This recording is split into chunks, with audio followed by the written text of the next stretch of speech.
Esta es nuestra tercera charla acerca del Viveka Chudamani, este famosísimo texto de Adi Shankaracharya, donde se expone la sabiduría del Vedanta. Ya estudiamos el Mangalacharana o la invocación, ante lo cual este vendría siendo el primer verso. Algunos comentadores se refieren al Mangalacharana o la invocación como el verso número 1. Entonces, de acuerdo a estos, este vendría siendo el verso número 2. De cualquier manera, vamos a repetir juntos el verso en sánscrito. Yantunam narajanma durlabhamataha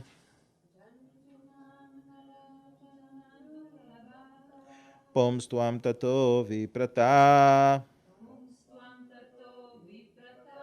tasmad vaidika dharma marga parata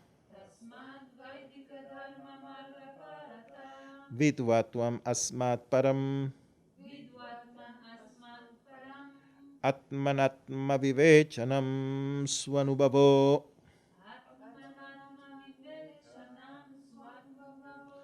brahmatmana samsthiti muktirno shata janma koti sukritaihi punyair vina labhyate.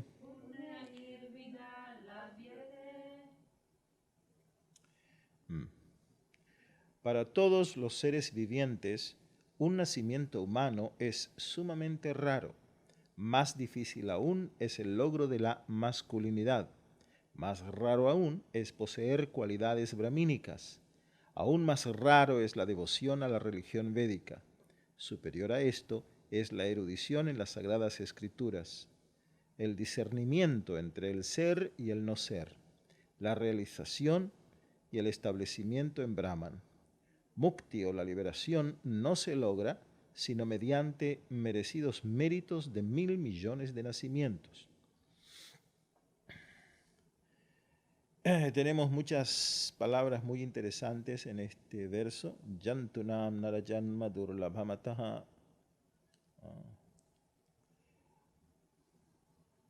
Yantunam, entre muchas especies de vida, entre muchas entidades.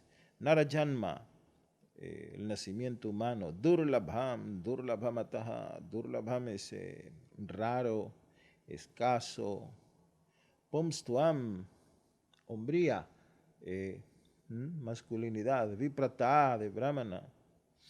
En fin, una serie de términos sumamente interesantes.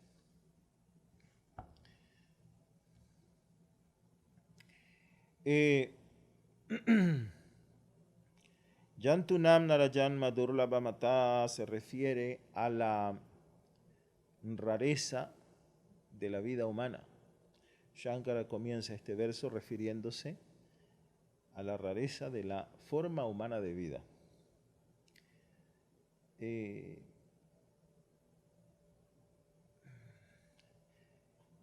Cuando una persona no aprecia realmente el hecho de haber nacido como un ser humano, cuando no siente incluso respeto por la vida humana, hasta la reverencia que posee el Vedanta hacia la vida humana, porque ignora el potencial que ésta encierra, no sentirá ese entusiasmo por la búsqueda de sí mismo, por la búsqueda de dicho potencial, o la divinidad que yace en la esencia del ser humano. Por lo tanto, Adi Shankara elige comenzar este verso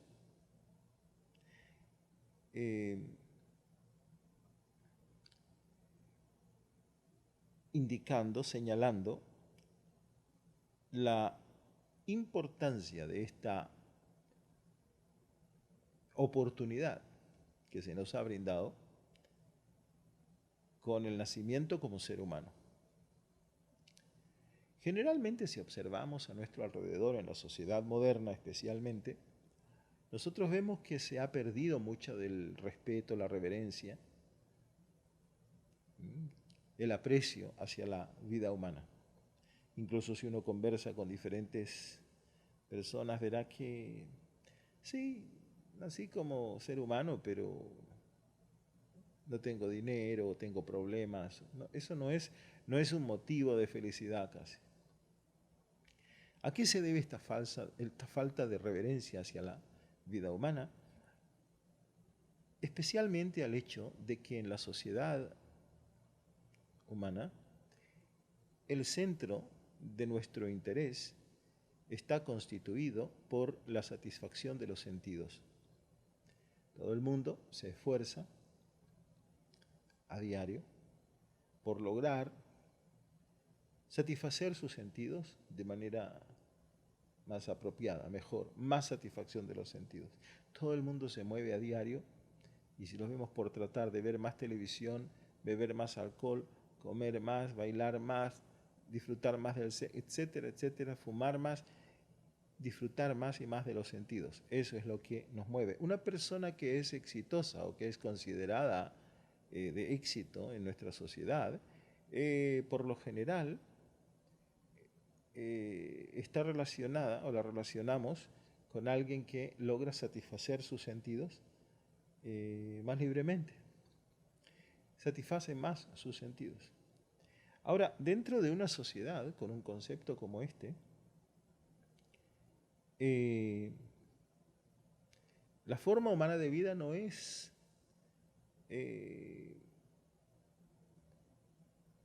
reverenciada, no es respetada mucho. Porque, miren, las 4 propensiones de la vida animal, de la vida del instinto, están relacionadas solo con comer, dormir, aparearse y protegerse. Ahora, si la vida humana, con su inteligencia, con todos nuestros talentos y habilidades, al fin y al cabo está encaminada hacia una satisfacción de estas 4 propensiones y nada más, es un tipo de vida animal. Si no hay una búsqueda de la realidad, de lo trascendental. Y al estar sumidos en una forma así de vida, en determinado momento comenzamos a pensar que un cuerpo animal es mucho más apropiado para satisfacer estas necesidades, para disfrutar, para gozar. Por ejemplo, un cuerpo de un mono o un cerdo es más apropiado para disfrutar del sexo en una mayor cantidad. El cuerpo de un elefante es mucho más adecuado como para consumir grandes cantidades de comida y disfrutar de alimentos. El cuerpo de un tigre o de un león poseen un sistema digestivo mucho más apropiado para ser carnívoros. Entonces, es evidente que nuestro respeto por la forma humana de vida, hay mucha gente que dice a mí, me gustaría mucho poder volar como un pájaro, poder correr como un caballo, poder, etcétera. Entonces, tener la fuerza de un león, etcétera. El verdadero valor de la vida humana se expresa, se manifiesta cuando nos dedicamos a la búsqueda del espíritu, a la búsqueda espiritual, en la religión. No porque sí se dice que el ser humano es el animal religioso. La forma humana de vida es un lujo en la naturaleza, es el diamante del universo. Utilizar el cuerpo humano, la forma humana de vida, no solo el cuerpo, sino que el hecho de ser humano, solo para satisfacer propensiones instintivas, como comer mejor, dormir mejor, aparearse mejor o defenderse mejor. Y a esto me refiero incluso, me refiero a que la persona puede que no te defiendas con los dientes como un perro, pero el hecho de utilizar toda tu inteligencia y tus habilidades para desarrollar bombas y cohetes y bombas atómicas, el principio está ahí de defensa. Puede que una persona coma en un hotel muy caro, en una mesa muy cara con tenedores y cucharas y el perro come en el suelo, pero la propensión está allí, la actividad está ahí, es la misma. Al igual con aparearse y con dormir, puedes dormir en una cama muy lujosa, en un hotel muy lujoso, en un dormitorio espléndido, pero el dormir es dormir. Entonces, si decimos, no, somos seres humanos porque dormimos en camas muy lujosas, comemos con vajilla de primera y nos defendemos con cañones y bombas atómicas, no somos animales, pero el comer, dormir, aparearse y protegerse están ahí y es solo eso la base de nuestras vidas. Si es así, entonces este lujo que es la forma humana de vida lo estamos utilizando para algo de forma inadecuada. Es algo así, para que traten de compararlo, es como tratar de utilizar un Rolls Royce para llevar verduras, acarrear verduras en el mercado. No es que no se pueda, se puede, pero si lo viéramos diríamos que qué desperdicio, qué desperdicio. Y es eso lo que siente el Rishi, el sabio, al ver una vida en la cual nos dedicamos a fumar, a beber champaña, a ver televisión, bailar, comer, dormir, aparearnos y defendernos. Dice, qué desperdicio, ¿no? Entonces, como decíamos, el verdadero potencial se despliega en la búsqueda de mi realidad. Eso es algo que trasciende el plano animal, el plano instintivo.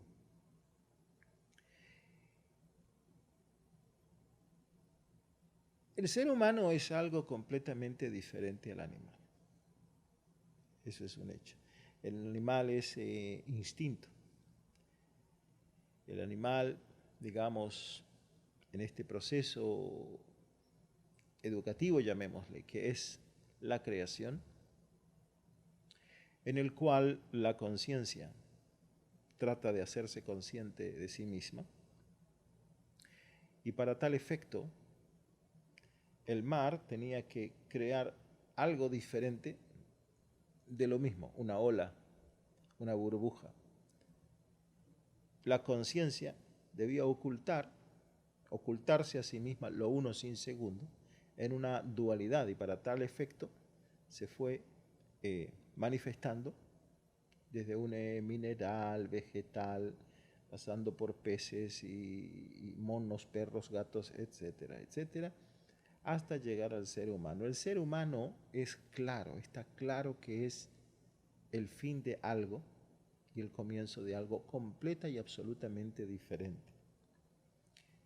El proceso natural, a través de los animales, los vegetales, etcétera, es un proceso evolutivo, es la evolución natural, en el cual la conciencia se va ocultando hasta llegar al ser humano, que es el fin del proceso evolutivo y el comienzo del proceso involutivo, donde la conciencia llega a su máximo de a ocultarse hasta su grado máximo, donde algo que es uno e indivisible, sin segundo, parece ser dos. Y en el ser humano se presenta algo completamente diferente al animal, lo que denominamos autoconciencia. El ser humano es consciente de sí mismo. El animal no sabe que es un perro, no sabe que es un gato, no sabe que es un caballo o que es una planta. En el ser humano se despierta esta conciencia de sí mismo, es consciente de sí mismo. Me sé un ser humano. Y junto con esto se despierta el proceso involutivo, el cual voluntad propia. Con conciencia de sí mismo se despierta la voluntad propia, la cual es algo así como un pequeño motor. Si en el proceso evolutivo fue una evolución como un palito en el río que se deja llevar por la corriente, en el proceso involutivo la voluntad propia es algo así como un pequeño motor con el cual comienzas a direccionalizar en este proceso, en esta segunda parte del proceso, que es la vuelta de la conciencia a su fuente, la vuelta hacia sí misma, ¿no? En ese sentido, lo vemos, por ejemplo, el perro se comporta como perro y no puede comportarse de otra manera. Al igual el gato, el caballo, todo animal no puede actuar de una manera diferente o contraria a la naturaleza del cuerpo que ocupa. El ser humano, debido a que es autoconsciente y posee voluntad propia, puede actuar resistiendo la naturaleza del cuerpo que ocupa. Puede hacer ayuno, puede mantener celibato, puede hacer muchas cosas que el animal no puede, no tiene la conciencia de sí mismo necesaria como para esto.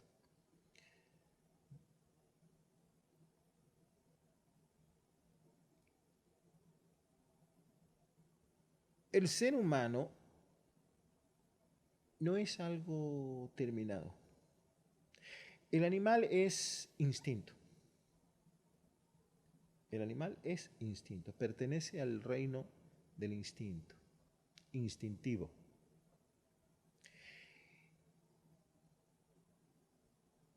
El ser humano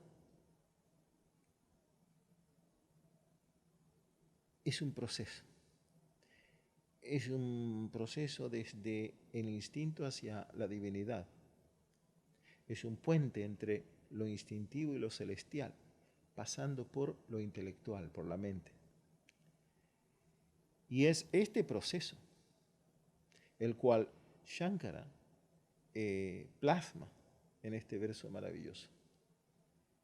Aquí Shankara describe, en realidad comienza hablando del ser humano como una gran oportunidad, para luego mostrarnos que hay aún algo más especial, y más especial, y más especial, y nos va desplegando frente a nosotros todas las posibilidades que se encuentran frente a nosotros en el ser humano. Este proceso, desde la bestia hasta Dios, que es el ser humano. No es un proceso por el cual el ser humano se mueve o pasa o transcurre, no. Es el ser humano. El ser humano es este puente. Por lo tanto, de aquí se desprende que no debemos juzgar al ser humano ni condenarlo. Debemos aceptarnos y aceptar al ser humano, porque el ser humano es como un libro que no está terminado, como una película que no hemos visto el fin, está en la mitad, no podemos decir si es buena o mala. Entonces, el ser humano es un proceso, está activo, no es algo estático, no es un objeto, está en su...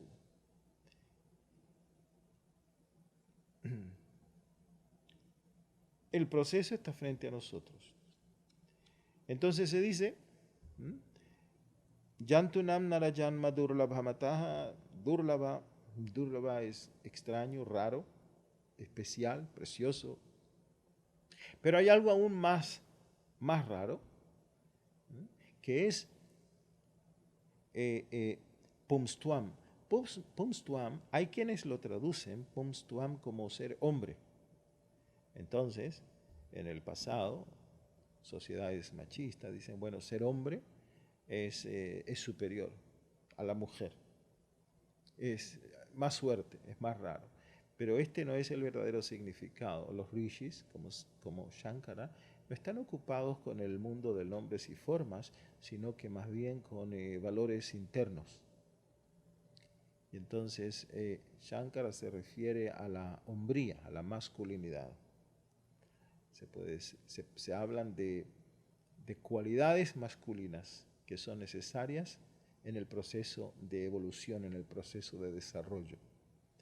Un hombre puede que no posea estas cualidades masculinas o la hombría, y puede que una mujer posea mucha masculinidad. Se refiere a la valentía, a la bravura.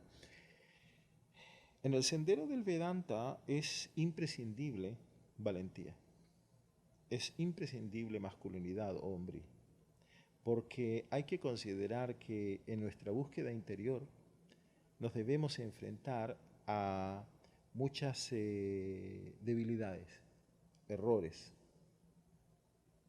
Y si no se enfrentan con valentía, vamos a ignorarlos, vamos a justificarnos, no vamos a realmente confrontarlos como debería ser.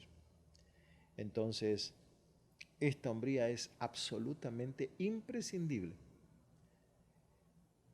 para poder ser sinceros, observar y mirar en nosotros y poder seguir. Sin esto simplemente iremos utilizando la filosofía y las escrituras más bien como para justificarnos. Y conocemos todos, hay la clase de personas religiosas que saben mucho de las escrituras y justamente por eso son capaces de justificar sus actividades que no siempre están de acuerdo con las escrituras. Esta hombría es muy importante para poder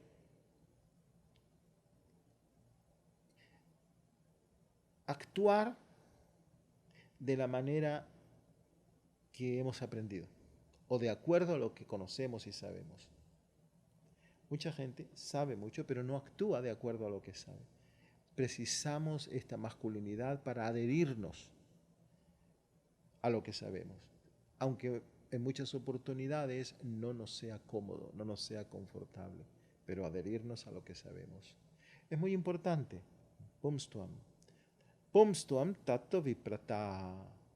Viprata se refiere a Brahmana y nos falta quienes han señalado que si es suerte ser humano, es más suerte aún ser Brahmana y, como dijera, relacionan el Brahmana con una posición social y no con valores espirituales. Ellos han creado este sistema de castas que no es el original de acuerdo a las escrituras. En el Bhagavad Gita, capítulo 18, texto 42, Krishna se refiere a las cualidades brahmínicas, ¿no? Shamodamas aucham kshantir arjavam evacha se refiere al autocontrol, a la paz, a la austeridad, tolerancia, pureza, etcétera, muchas las cualidades brahmínicas. Y estas son necesarias. ¿Por qué son necesarias? Porque si tenemos la hombría como para observar en nosotros dificultades, flaquezas, debilidades, errores, debemos de tener las cualidades necesarias como para enmendarnos. Y para eso precisamos la tolerancia, la pureza, cualidades sátvicas, ¿no? El conocimiento, cualidades brahmínicas. Y a eso se refiere acá. Imprescindible. Porque si no vamos a mirar, observar, pero ¿qué hacemos? Entonces, va así. Es maravilloso, es una rareza ser un ser humano, pero es más raro aún, además de ser un ser humano, poseer hombría, masculinidad y además poseer las cualidades brahmínicas. Es más elevado, ¿no? Y en este proceso, continuamos con Tasmad Vaidika Dharma Marga Parata. Religión, Vaidika Dharma. tratar de seguir el Dharma, el cual es la ley cósmica o universal, Vaidika, de acuerdo a la dirección de los Vedas, es importante. Mira, en esencia, toda religión nos habla de cómo vivir sin violar la ley universal o la ley cósmica, porque violar la ley universal significa dañarnos a nosotros mismos y a los demás. Siempre que de una u otra manera violamos la ley universal, nos estamos dañando y dañamos a otros. Entonces, toda religión, llamémosle judaísmo, cristianismo, hinduismo, en el fondo eso es lo que está haciendo, ayudándonos, indicándonos, dándonos sugerencias para vivir de acuerdo al Dharma. Vaidika Dharma es justamente eso, vivir, pero de manera inteligente. No nos dice, la religión védica no dice, mire, no disfrute, pero de manera inteligente.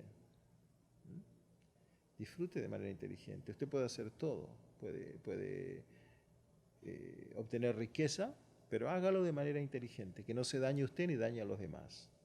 Puede disfrutar de la comida, pero de manera inteligente, que no se dañe usted ni dañe a otras entidades vivientes. Pero, vidvatvam asmat param. Tasmat Vaidika Dharma Marga Parata es devoción a la religión védica. Ser devoto de la religión. Pero luego encontramos Vidvatvam Asmat Param. Esto es, superior a esto es la erudición y las sagradas escrituras. Todos conocemos a esta gente que realiza ceremonias y conoce todas las leyes, todos los rituales, sabe cómo vestirse apropiadamente, sabe qué oración decir, cuándo y dónde, pero muchas veces se le pregunta ¿y por qué esto es necesario? Y se les pregunta ¿por qué haces esto? Y no saben. Entonces, puedes seguir la religión védica, puede estar todo bien, pero no saber por qué ni para qué. Y acá se precisa conocimiento, se precisa sabiduría, se precisa ser lo que se llama erudito en las escrituras. Conocer el por qué, para qué. Esto es un paso más adelante. De lo contrario, caes en la religiosidad, en un fanatismo ciego que no te conduce a nada.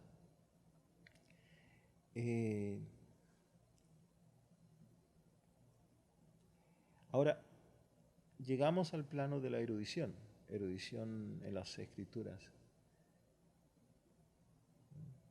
Es no solo eso, sino que darnos cuenta de qué se trata la religión, ¿no?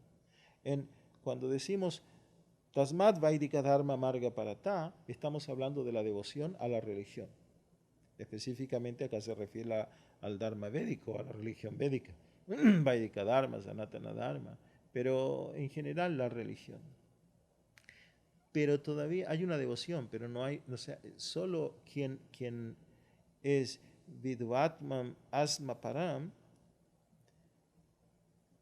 es solo con la erudición, solo con el conocimiento, te das cuenta de qué se trata la religión, qué es la religión.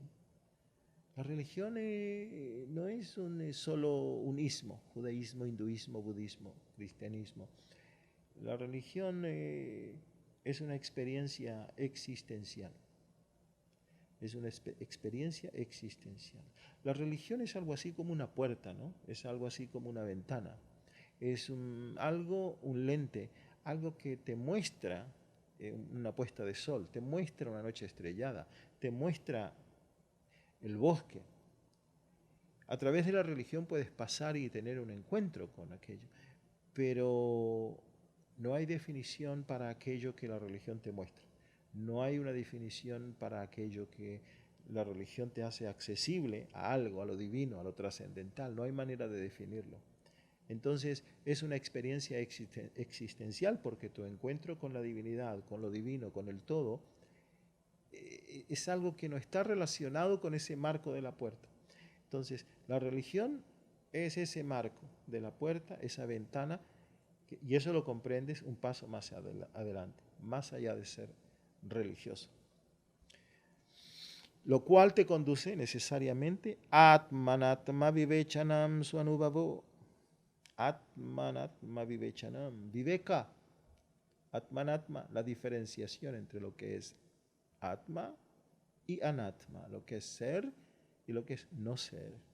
Esta Vivechanam o Viveka, que es una experiencia directa, existencial. Eso no se puede estudiar, digamos, no es un estudio teórico, es algo que ya entra en lo subjetivo. El diferenciar entre la naturaleza que pertenece al ser, o lo que realmente eres, y aquella que pertenece al no ser, o al complejo mente-cuerpo. Esa diferencia de la cual hablamos en la primera clase, esa capacidad para apartar entre ambos, y que es personal, es directa, es interna, no es externa, es algo que ocurre en lo profundo de ti. Dábamos el ejemplo del metal y del fuego, de la bola de fuego, una bola que metemos dentro de un horno y adquiere las cualidades del fuego. Al mirar la bola decimos una bola de fuego, pero no es necesario apartar físicamente, sino prestar atención y ver que el círculo pertenece al metal y el calor y ese color rojo pertenece al fuego. En el momento en que hicimos la división en lo profundo de nosotros, la discriminación está hecha. Asimismo, esta discriminación entre el ser y el no ser es interna, es personal, es directa, es en lo profundo de nosotros. Desde acá comenzamos ya a entrar en el Vedanta. Desde aquí, desde la discriminación entre el ser y no ser, estamos comenzando en la sabiduría upanishadica, la cual es directa, ¿no? Atmanatma vivechanam swanubhavo brahmatmana samstiti.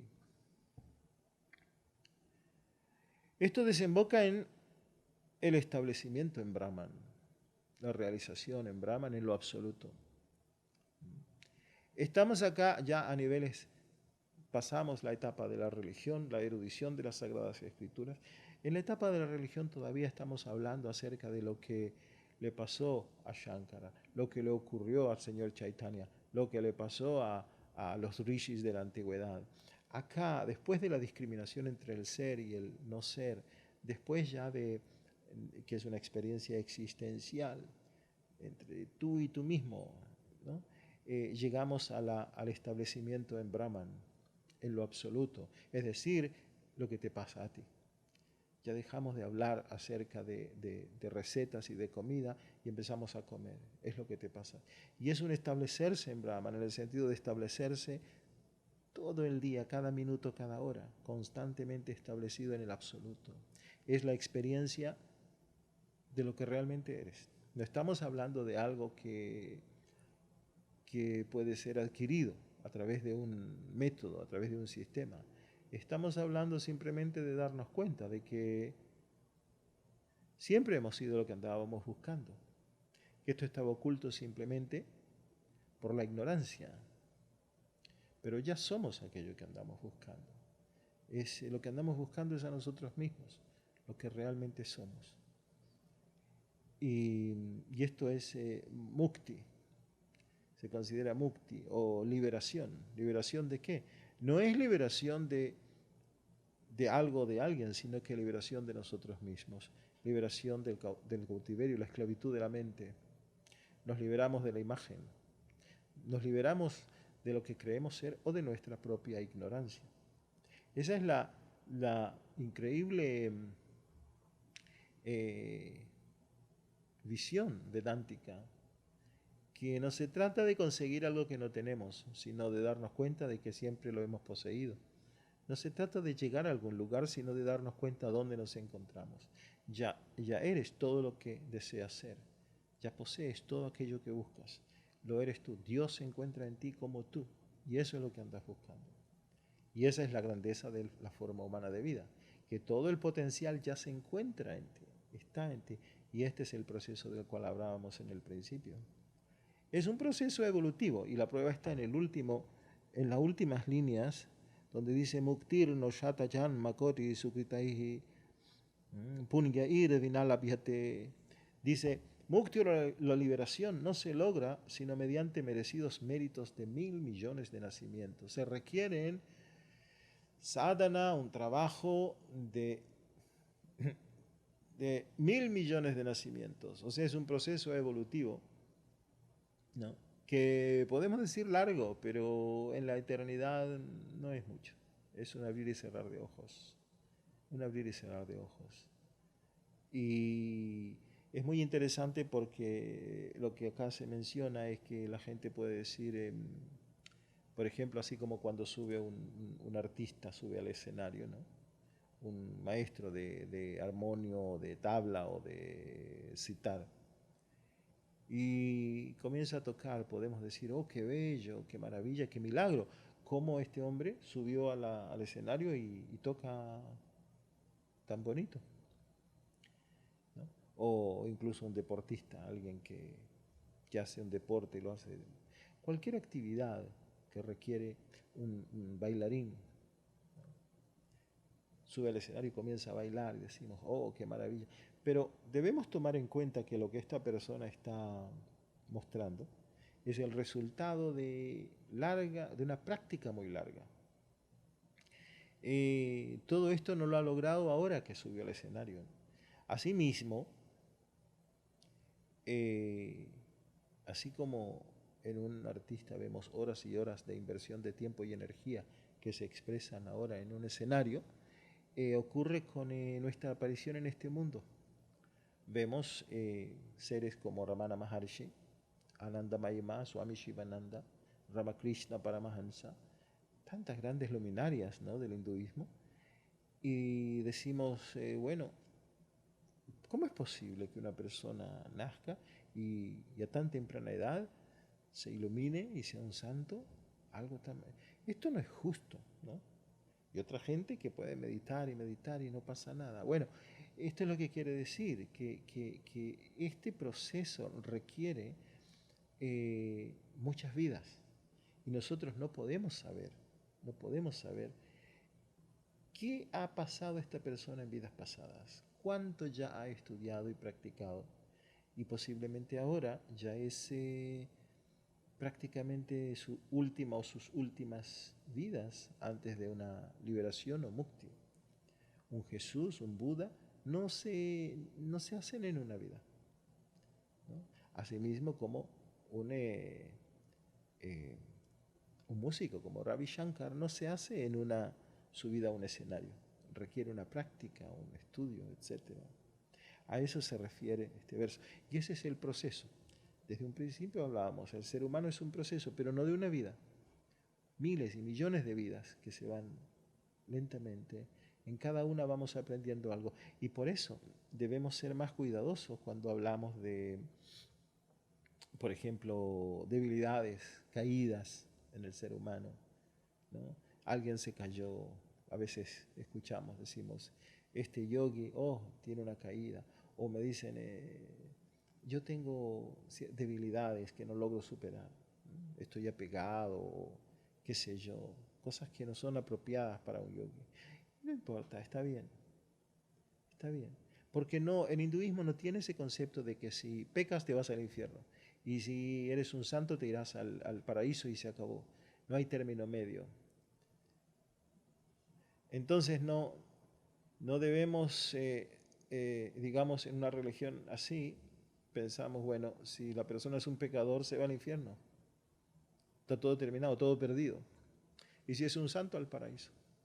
Pero cuando nos damos cuenta de este proceso de miles y millones de vidas, ¿no? Y nos damos cuenta de que el proceso, la dirección del proceso es más bien un tomar conciencia. La conciencia desea tomar conciencia, percibirse a sí misma. Es un proceso educativo. Entonces lo importante es si aprendiste algo de eso. ¿Me entiendes? Puedes caerte, puede haber flaqueza, pero lo importante no es si pecaste o no, sino qué aprendiste de eso. Si aprendiste algo que te hizo más sabio, más avanzado. Después de todo el proceso, si aprendiste algo que te elevó, finalmente. Y de acuerdo a eso, vamos realmente valorizando nuestra vida. Si aprendimos. No, no se trata tanto de pecados y virtudes, virtudes y pecados. Hiciste un pecado, pero de ese pecado sufriste finalmente, porque el pecado conduce a sufrimiento, te dolió, pero aprendiste algo. Y ese aprender, esa es la esencia y eso es lo importante de todo el proceso. No tanto si... Ahora, el siguiente verso, número 3. Oh, bueno, yo lo tengo, no lo tienen todos, pero yo lo tengo.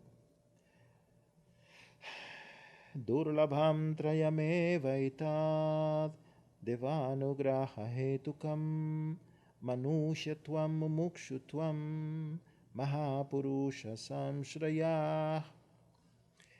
Este dice, el verso 3 vuelve a lo que hablábamos anteriormente, pero lo sintetiza. Toma todo el proceso y lo sintetiza. Son muy preciosos el nacimiento humano, o el ser humano es importante, es raro, el ser humano es raro. Un deseo ardiente por la liberación y la capacidad de entregarnos a un maestro espiritual. Todos estos se manifiestan por la gracia divina. O sea, sintetiza. Ok, nos habló del nacimiento humano y nos habló de la hombría y de la valentía y de las cualidades brahmínicas y de ser un devoto de Vaidika Dharma y de ser... Pero ¿cómo podríamos sintetizar todo este proceso en los 3 puntos más importantes? Y Shankara dice, es en primer lugar la gracia divina, la cual se puede manifestar de 3 maneras, la cual se manifiesta de 3 maneras. La gracia divina se manifiesta de estas 3 maneras. Una triada, ¿cómo lo llama acá?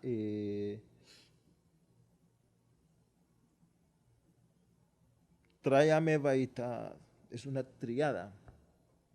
Entonces, como dice mucha gente, ¿no? Dicen, bueno, no soy religioso, ¿no? Pero soy una buena persona. No, esto es algo parecido. Dicen, primero, ¿sabes qué?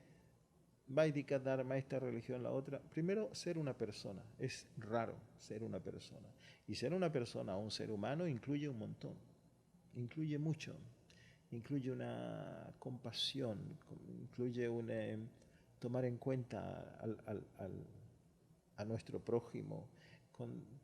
Tú sabes, a veces vemos gente que no necesariamente se declara religiosa de una religión, pero es la gente que es capaz de dar un vaso de agua a otro, un plato de comida a otro, o ayudar a una persona en necesidad. A eso se refiere. En primer lugar, ser un ser humano. Ser capaz de sentir amor hacia otro. Ya es, la gracia se manifiesta de una determinada manera. Posteriormente tenemos cuando se despierta este deseo por la iluminación, por la liberación, un deseo de libertad. No libertad de algo, sino de libertad, de liberación, ese deseo por mukti, ese deseo por divinidad. ¿Qué es esa gracia divina? Esa gracia divina corresponde a lo que el despertar y la elevación de la Kundalini. Ese deseo por liberación es la Kundalini despierta que desea alcanzar a Shiva o a la conciencia, ¿no? Y en estos 2 niveles vemos el apego y el amor, ¿no? El apego y el amor. El apego es amor, pero sin conciencia. No tiene ninguna relación con la conciencia.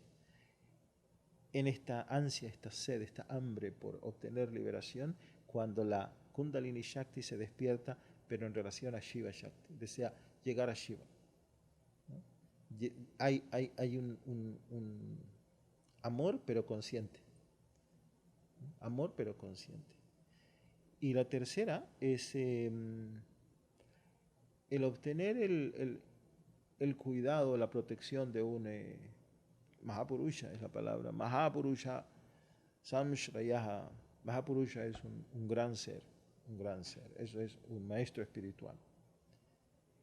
Pero no solo se refiere a encontrar al maestro, ¿no? Sino en la capacidad de ser un discípulo. En la capacidad de ser un discípulo. No en el hecho de encontrar a la abeja, sino que en ser una flor, en abrirte y tener el perfume y esperar. La abeja vendrá, el guru vendrá. Entonces es más bien y es una gracia divina. Poseer la capacidad de ser un discípulo es una gracia divina. Y ahora me pregunto yo, ¿cómo puede alguien pensar, ocurrírsele, en base a estos versos, que religión es algo multitudinario? De que religión se trata de cientos o miles de personas juntas que se dedican todas a la religión y a la iluminación. Y sí, Shankara nos está diciendo la rareza, hasta llegar a la gracia en su nivel más elevado, la capacidad de ser un discípulo, ¿no? Yo creo que a través de estos versos nos podemos dar cuenta y valorizar la forma humana de vida, todo su potencial, el proceso de desarrollo, de evolución del ser humano, hasta llegar al grado máximo. Y es muy hermoso que esperaríamos el grado máximo, ¿no? Es ser maestro, iluminado. No, es la habilidad de ser discípulo. Y es que tal vez eso es el maestro. El maestro no es uno que enseña mejor, sino alguien que aprende mejor. Es decir, el maestro, porque el maestro originario es Govinda, es el ser, él es el guru original. Y todo otro guru en realidad no son más que seres con una gran habilidad para ser discípulos, para aceptar a un maestro, ¿no? Si has logrado aceptar a un maestro, y esto es producto de la gracia divina. ¿Qué es la gracia divina? Muchos también está acá, ¿no? La palabra Devanugraha Hetukam. Devanugraha, la gracia divina. ¿Qué es esa gracia divina? No es fácil explicarlo, no es fácil explicarlo, pero quizás la única manera es tomando, hay leyes en el universo, y una de las leyes básicas que tenemos en este planeta es la ley de gravedad, que algo que te tira hacia abajo, ¿no? Un poder que te lleva hacia abajo, te mantiene sujeto a la tierra. En el nivel espiritual existe lo mismo. Hay determinadas fuerzas que te mantienen apegado a lo mundano. Haces, deseas y te apegas más. Una fuerza que te atrae hacia lo mundano. Pero como toda fuerza, ya sea la corriente tiene positivo o negativo, toda fuerza tiene su polo opuesto. Si hay una fuerza de gravedad, hay una fuerza de levitación, y una fuerza de levitación espiritual, en la cual cuando te interiorizas, te elevas. En la medida en que vas hacia el mundo de los nombres y las formas, ¿no? Caes, bajas. Hay una frase hermosísima en el hasidismo que dice bajar para subir. La necesidad de bajar para subir. Entonces, no todo el mundo lo comprende, pero es la habilidad de bajar a las profundidades de ti mismo para elevarte. Y Rabishniyo Zalman Miladi, el Morazaken, él dice que es como escarbar en el cielo. Escarbar, excavar en las alturas. Y bueno, la gracia es eso, es cuando no haces nada, cuando hay paz, tranquilidad, sientes que te elevas, que levitas espiritualmente, que te desprendes de esta fuerza de gravedad que te atrae hacia lo mundano. Cuando vas hacia lo profundo en ti, Cuando excavas en ti, esta gracia te comienza a elevar y te eleva y te eleva. De ser humano te despierta el apetito por los cielos, por la libertad. Y si realmente tu apetito es grande, despierta en ti la habilidad, el talento, estas cualidades divinas que te transforman en un discípulo y te ponen al cuidado de un Mahapurusha, una gran alma.